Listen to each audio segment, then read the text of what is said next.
C'est un truc auquel on ne pense jamais, mais à chaque fois qu'on se connecte, il y a une sorte de magie qui opère. L'information, elle, traverse le globe quasi instantanément. Mais comment c'est possible concrètement?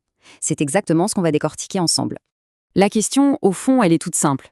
Comment un email, une vidéo ou même un simple message peut voyager, disons, de Paris à Tokyo en une fraction de seconde?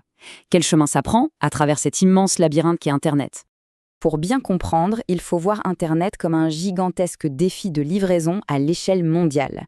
Le but du jeu, guider chaque petit morceau d'information jusqu'à sa destination exacte sans jamais le perdre en route. Ok, rentrons dans le vif du sujet.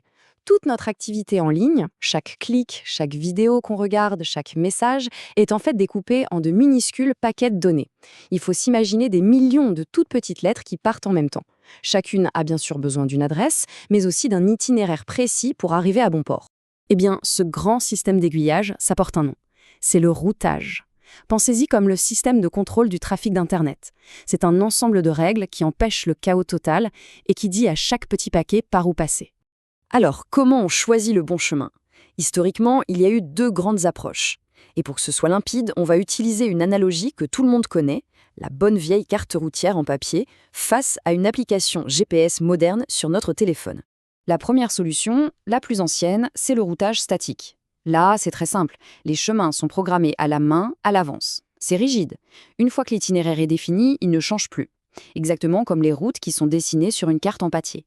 Le souci, c'est que, tout comme une carte en papier, cette méthode a de sérieuses limites.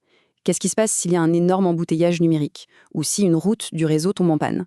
Eh bien, le système est complètement perdu. Il est incapable de s'adapter.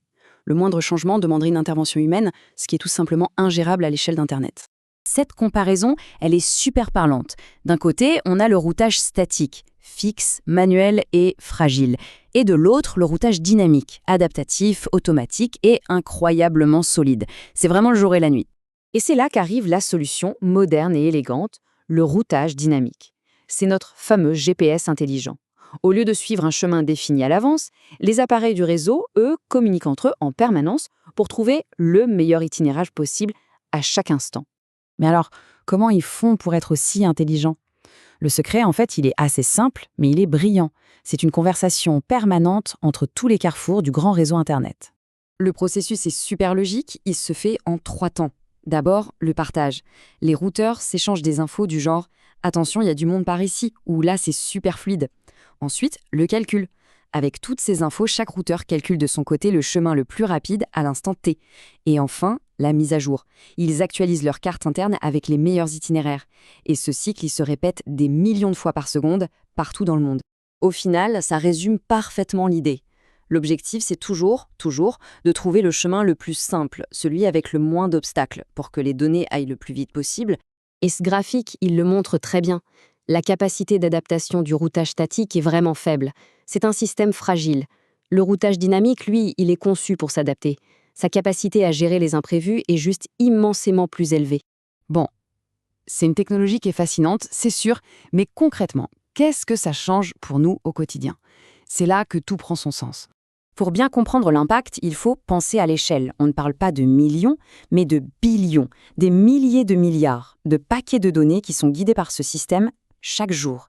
C'est une danse invisible d'une ampleur juste astronomique. Et les bénéfices de tout ça, on les voit partout.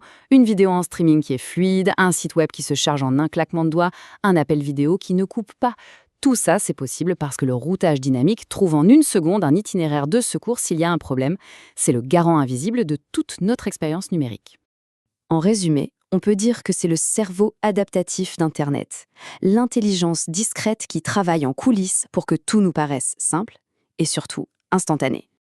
S'il n'y avait qu'une seule chose à retenir, ce serait celle-là.